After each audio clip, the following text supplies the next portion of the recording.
everybody, it's Miss Gustafson and I'm going to show you two different ways to transfer an image to your paper. The first way is by printing out the image. Right here I'm just cutting off the extra of that paper because I no longer need the extra area. I understand not everybody has a printer at home, so the second method of this YouTube video will show you what to do if you do not have a printer. Now we're going to work with a traditional pencil, not a mechanical one, because we can use the sides of that image. Now right here, as I flip over the paper, you can see how you have your black and the white. We're going to be taking the side of our pencil and using the side to build up the graphite. Now before you begin, make sure you do have a scrap piece underneath your paper so that you don't make a mess of pressing down on your image. Either the ink or the graphite could become a mess, so that's why having scrap paper underneath is important. So as you can see, I'm using the side of my pencil. I'm holding it a little bit differently than we typically would when we're writing. And I'm tracing that black silhouette that I can come through my photo, and I'm covering it with the graphite that's in the pencil. That's what the material inside your pencil is called, is graphite. It's not actually lead. And then right here you can see how having that scrap piece of paper has saved my piece of paper underneath that. You want to coat the back of that paper with a good amount of graphite. If you need to resharpen your pencil, go right ahead. As soon as that is done, I am checking to see if I have any spots missed. Usually we look up at a light, but not being able to do that on the video, I put my phone underneath to show you how to do that. Now I'm preparing the paper that I need for my project. For this project, I am folding the paper in half. For other projects, it depends on what your teacher is assigning you.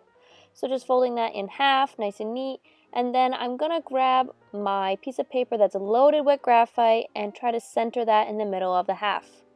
After it is centered, it's very handy to put a piece of tape down. Now, I understand not everybody has tape, so holding with one hand while you trace will be a good part. You don't want your paper to shift on you when you're doing a tracing, especially if you have a detailed image like my Starbucks logo in here. Now here comes the graphite transferring part. I'm going to take that pencil. I am putting something hard surface under my paper so I can get the detail and not poke through my paper. And now what I'm going to do is just trace over that black line. I'm not going in the center of the black, I'm going around the edge. And as I trace, you can see that the graphite is transferring, hence the name Graphite Transfer. Now if you notice in an area that looks like it's not transferring, all you need to do is flip that paper back over and load it up with a little bit more graphite. And you're able to reuse this piece of paper until it falls apart on you. Just be sure to flip it up and check your progress, and then when you're done, you just peel that piece of paper off, load it up with graphite again, and that's a graphite transfer. This next method is to transfer your image to your paper without the use of a printer. So right now I'm just prepping that paper for the exact lesson that I need this for. And I'm checking to see if that image will fit nicely on half of my piece of paper or if I can make it a little bit bigger. So right here I can see that I can make this image just a little bit bigger, so I'm going to enlarge this image on my Google Docs, and then we're ready to begin. Now just make sure that you are pressing very light.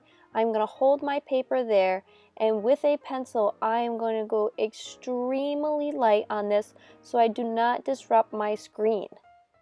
Going super light. The lines that I'm making are going to be very light for me to see. This is also what we could call a light table, where you have light coming through your paper to show you the image. Now I do have the light in my room and on the camera on. In the second half, I do turn my lights off and I can see the image a lot clearer. So with this method, please press super light. Pretend that your computer is a balloon. If you press hard, you're going to pop it. Okay? If you do not have a printer, this is another way to do this, or you could always try freehand drawing your own image. I hope this video helps you with moving your silhouette from your computer to your piece of paper. Happy creating, everybody!